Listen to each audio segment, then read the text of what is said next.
We should now move on to the next item on the agenda, which is about the Meldreth, Shepreth and Foxton CRDF-funded bus feasibility study. To introduce that, I'm going to hand over to Sarah, and then between Sarah and James from the consultants ITP, they'll tell you a little bit more about that project.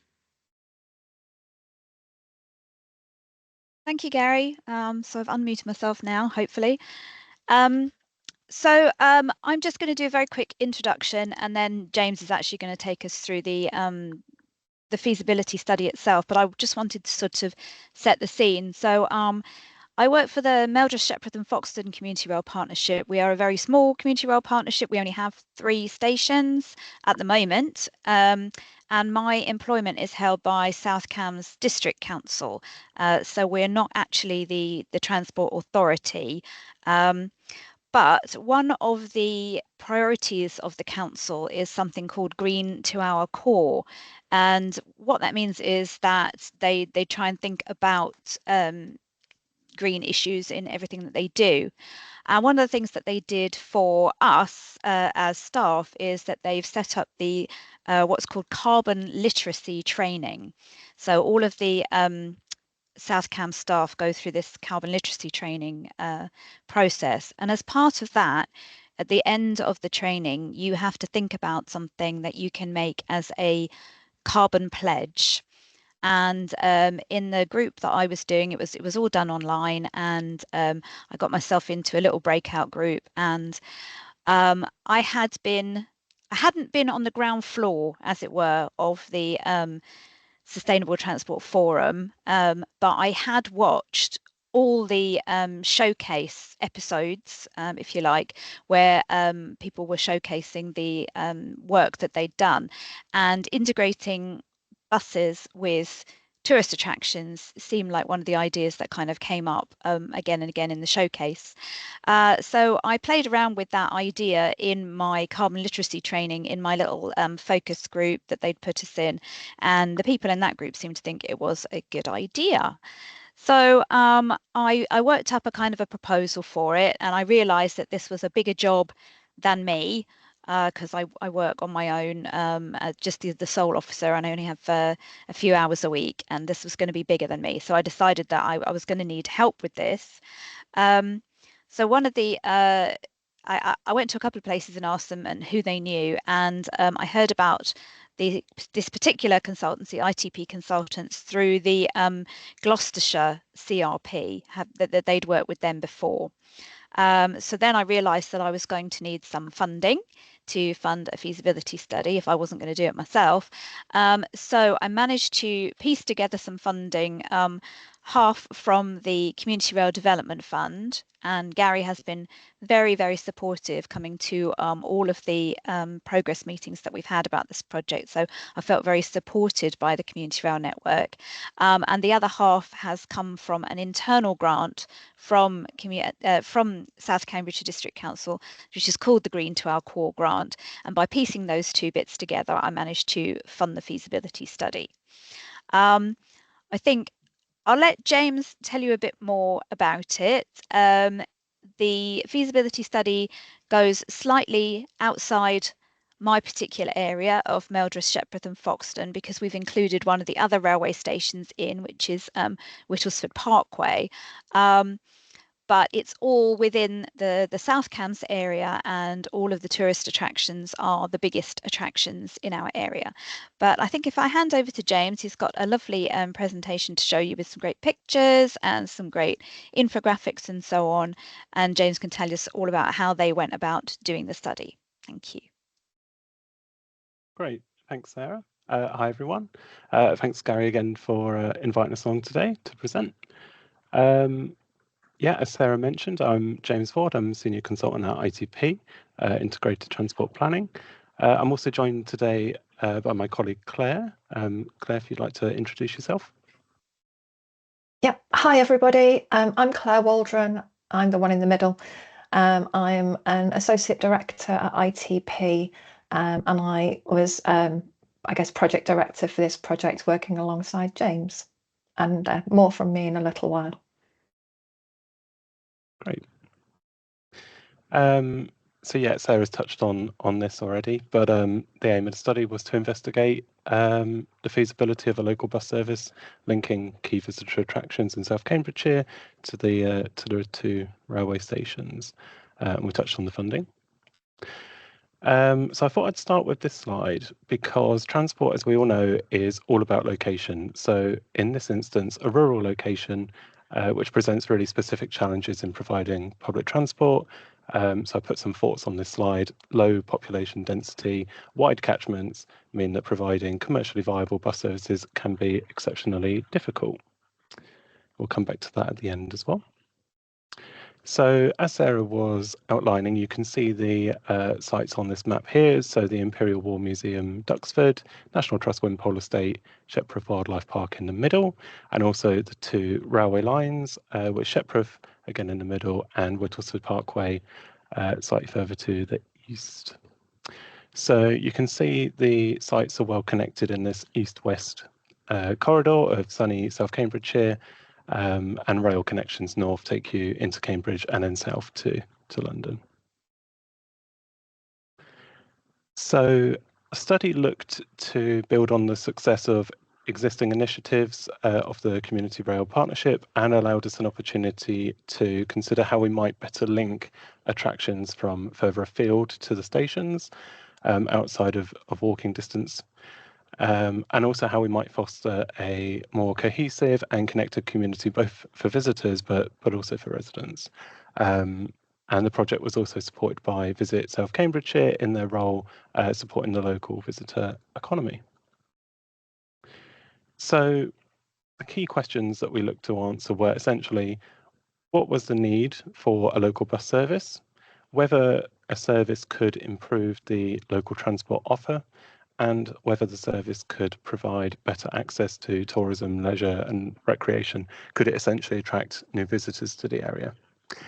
So a little bit about the tourist destinations now.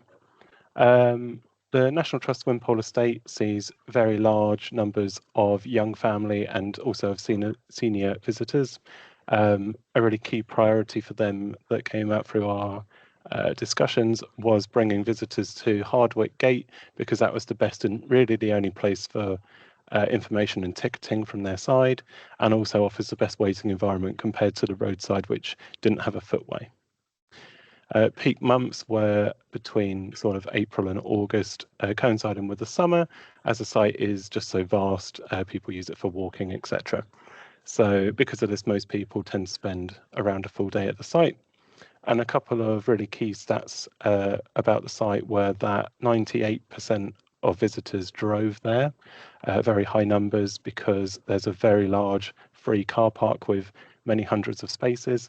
And also 2/3 of visitors are National Trust members. We'll come back to membership a little bit later on as well. So then on to the Imperial War Museum, Duxford, which is a museum set across a series of hangars beside a live airfield where they also host flying days throughout the year, which are very popular. So again, peak months were April to August. People viewed the site as they sort of did it seasonally because you walk between the hangars and you're sort of hoping to see something take off on the airfield. So that sort of summer period again. And 25% of visitors were members of the organisation. Over time, they told us about a downward trend in visitor numbers, and they've set about a Transforming Duxford master plan aiming to tackle some of the challenges. One of the main improvements they were talking about included expanding and formalising more of their car parking provision. Other interesting point about the site was that we found it already had a suitable lay-by right next to the door of the visitor centre that we could use in the car park for a bus. A little bit more on that master plan I mentioned, because alongside the parking, there are a couple of plans for some new youth schemes. So one for volunteering at the site for around 150 young people under the age of 18, and also one designed to enable young adults to shape and develop content at the museum for their programmes and and exhibitions. So both will see really large numbers of young people accessing the site, and the lack of public transport option was really seen as a barrier to both recruitment, but also for people to be able to access the schemes. And finally, a little bit about the Shepreth Wildlife Park. So this is located right next to Shepreth Station, with up to 10% of visitors already arriving by train. And Good Journey was mentioned in the last presentation. They were very keen on that. And those visitors got a discounted admission to the site by showing their rail ticket. So the site mostly caters for families, but also other demographics too. Peak times sort of 11 to 2. And unlike the other two sites, dwell time was typically more a few hours as opposed to a whole day. Peak months again were very weather dependent, roughly speaking, March to July. And again, a free car park, which, although reached capacity, people were using the nearby free Village Hall car park instead. So I've summarised on this slide because there was a little bit of information there. But the key points from the engagement and the research were that there are similarities between the sites, and we found that the existing bus network didn't adequately serve the sites. So where there were services, they were infrequent, indirect, or just really badly timed to access the site for a day trip. In the case of Wimpole, for example, they didn't call anywhere near the main entrance, and the route would be very difficult to walk. Dwell times at Duxford and Wimpole were around a day, and people spent around a half a day at the wildlife park. So this meant that alongside the high ticket costs and then the high membership numbers, we didn't look at a sort of joint ticketing as a recommendation of the study. We'll come back to sort of repeat visits at the end, but we looked for other incentives instead. So all sites agreed in principle to some sort of perk for visitors travelling via the train and bus, so discounted entry to a free hot drink in the cafe, that kind of thing. There are opportunities. Peak periods were similar due to the seasonality and outdoor nature of the sites, and there's really great potential to meet both visitor and local demands, such as for young people accessing the Duxford Youth schemes. Of course, there are constraints. Mentioned parking at least 3 times. Free parking offered at all the sites will be really difficult to overcome. Of course, there's also the opportunity to attract new visitors to the sites who could not previously have accessed them. And then coming back to the point on memberships, the lack of journey planning from visitors, especially from members, will make it very difficult to get the message out there about any service and to shift travel behaviour. We were seeing a lot of people turning up and buying a ticket on the day or just visiting because it was a nice day, and there wasn't so many advanced ticket bookings for any other sites. So a little bit about the stations, and Sarah, feel free to jump in. You'll know this even better. Cambridge and London were the main origin and destination stations for Shepreth and Whittlesford Parkway, respectively.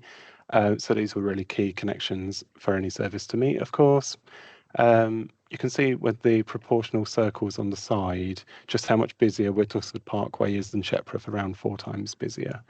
Those numbers are for a year. So Shepreth is a small station with no toilets or baby changing facilities. There are some unheated waiting areas.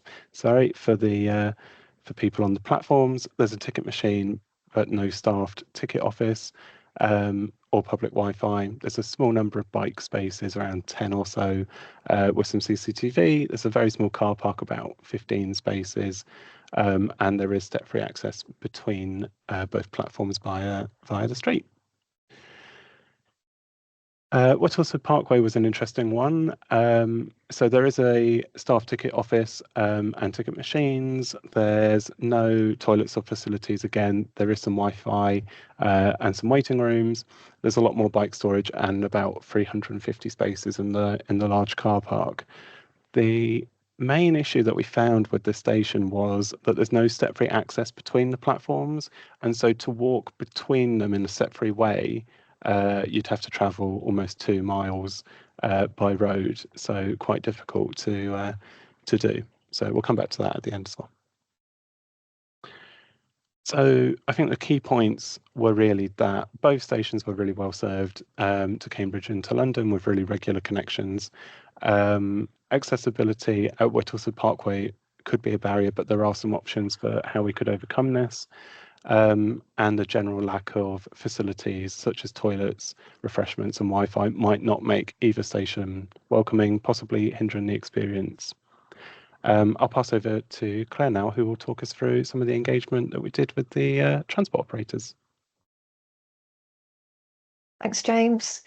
Yeah, so we thought it was very important to involve the local transport providers and the funders of transport in the area. We spoke specifically to the Combined Authority, the CPCA, about any options for diverting existing services. James mentioned that they weren't amazing in that area, lots of supported provision as well.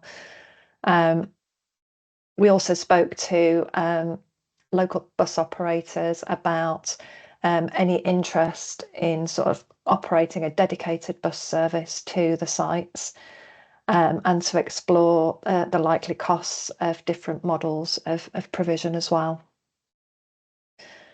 We met with the train operating companies as well, with Greater Anglia, who manage Whittlesford Parkway, and Govia Thameslink, who manage Shepreth Station, to talk to them about options for promoting the bus service to rail passengers.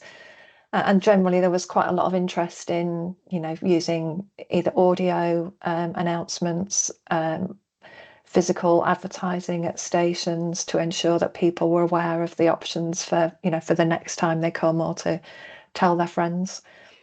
We also explored thoughts about ticketing options to promote sustainable access to the site. And there was a general feeling that there may be a local ticket that could be explored if the demand was there. Next slide, thanks, James.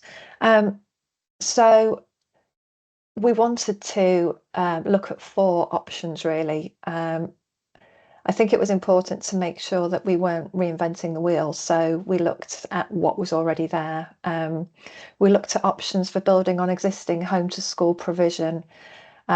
So vehicles that are contracted to do school journeys generally finished by sort of 9 o'clock, 9:30. Exactly the time people would be wanting to arrive. It just gets a little bit sticky in the afternoon when schools are kicking out between 3 and 4, which unfortunately is also when the tourist sites would be leaving as well. So we explored that, discounted that for those reasons. As I said, we looked at revising existing scheduled bus provision. Not really any opportunities there either. Mainly, there's a little resistance at the Combined Authority to sort of supporting and looking at seasonal provision rather than year round. But generally, there was nothing really that we could actually build upon to improve matters. And in general, I think there's a slight move away from scheduled rural services towards more demand responsive services. The commercial services that are operating in the area, although there are a few of them, there was no interest from the operator in sort of diverting those to enable access to the sites either. Next slide, please, James. When we worked for the Gloucestershire Community Rail Partnership, we did a not dissimilar study to this one, and we just dropped lucky that the County Council was looking to extend its operating area for its demand responsive transport service. We weren't quite so fortunate in South Cambridgeshire, although there's it's called Tiger on Demand. There used to be a service in place, and this is the repackaged, relaunched demand responsive service. And and we just fall outside of the sort of extended operating area for that. I don't think it's a no never, but I think it's certainly we're outside the area now. It could give people that opportunity to sort of book, if they were going to pre-book their journey and pre-book their ticket for the day, they could actually pre-book their journey from the train station to the site that they were visiting. It would be quite expensive to do. These zones really are operated with one vehicle, so although it would be, it seems like an attractive proposition, it's already covering quite an extensive geographical area, so it just wasn't really an option for us. So we had to discount the first 3 options, and I think I'm going to pass back to James to talk about the preferred solution. Great, thanks, Claire. So yes, after all this work, we settled on recommending a dedicated shuttle service, which I'll talk a little bit about now. So these are the sort of main considerations for the service. So a pilot would give us the opportunity to ascertain demand for any service in the future. We touched on the accessibility of Whittlesford Parkway, and we felt this probably could be overcome. A little bit more work was required, but there might be an option for investigating whether the service could serve both platforms by request and otherwise only calling up the sort of main car park end, although there are sort of some space constraints on one side. There are other local stations that might be investigated if that did form an issue. The shuttle really represented the best way we felt to facilitate access to all sites from each station, and we're able to meet various arrivals between roughly 10 and 1:30, and then departures from 3 to gone 5:30. And so then that allows for the half day and full day trips for a variety of journeys. So we suggested that a pilot could run between roughly April and August to cater for the seasonality of the visitor sites, with scope to operate on weekdays during school holidays, which were some of the busiest days for the tourism sites, of course. And as mentioned, the pilot would confirm any demand and provide better insights into how the service might be funded. So you can see on this slide the illustration of the route line with Shepreth at the centre, and then almost a figure of 8 coming off of that to serve the National Trust and then the War Museum and the other station.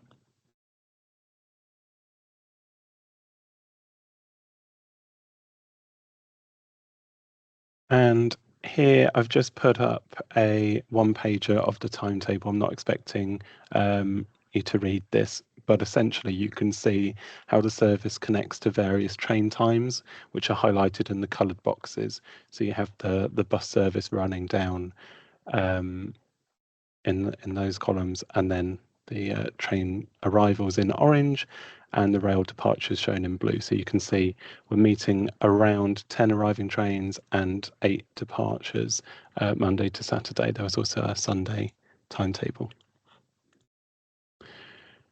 So operationally, we felt that a peak vehicle requirement, a PVR of 1, was probably the most proportional.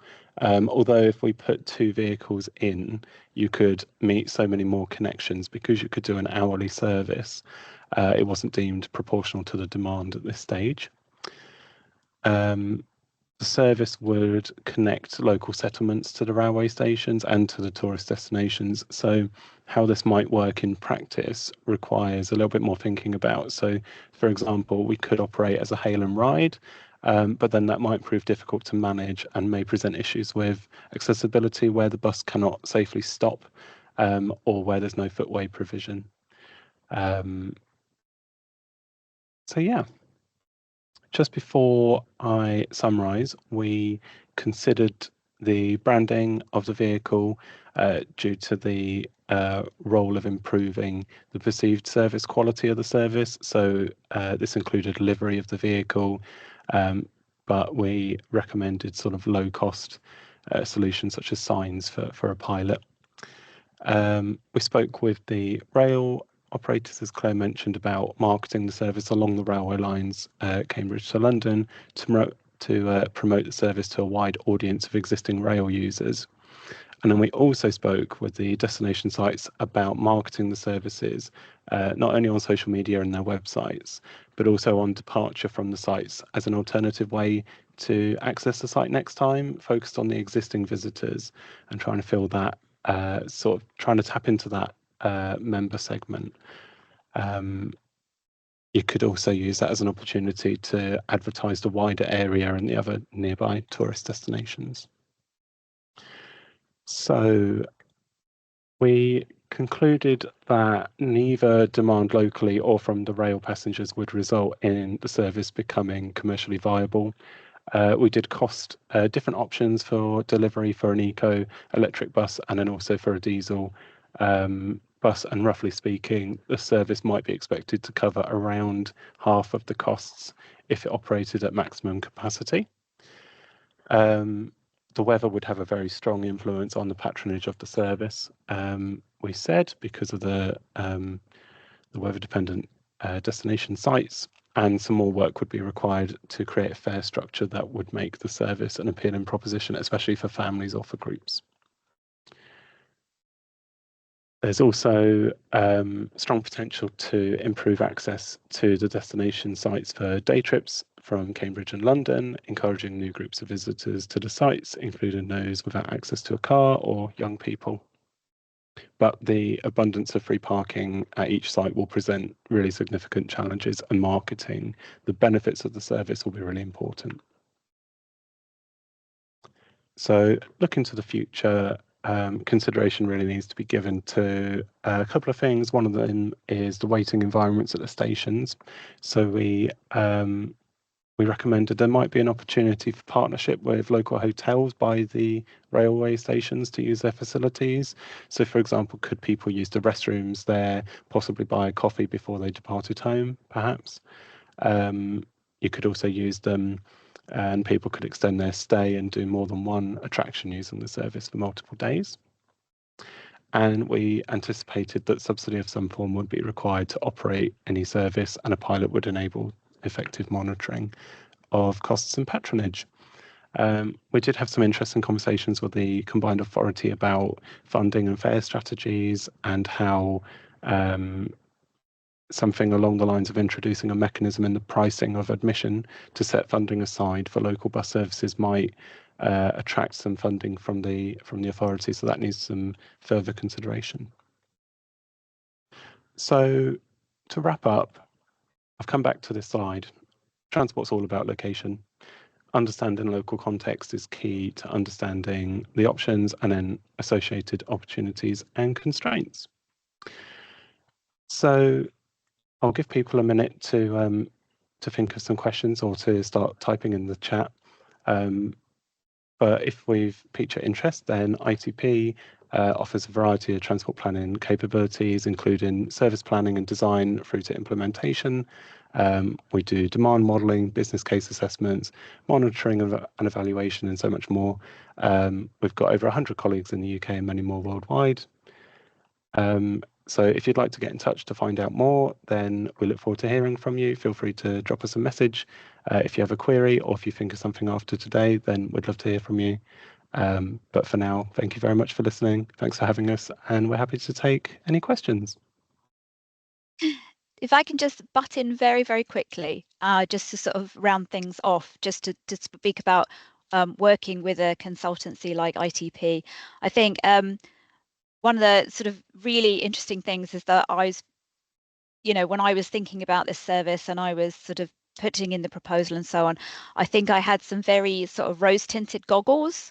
I was a bit sort of, oh, if you put the bus on, people will just jump on and they'll go here, there, and everywhere, and it'll be a wonderful thing. So I think one of the important things for me was working with a consultant to sort of bring me back into the real world to have some sort of real considerations about what's actually going on, rather than my slightly rose-tinted view. Also, you know, working with professionals who have the time to dedicate to things like the interviews and so on, and to do the analysis, all of that was sort of a great help. So although there's obviously some considerations, you know, I haven't given up hope. I'm still, you know, it's still on my radar to take this forward.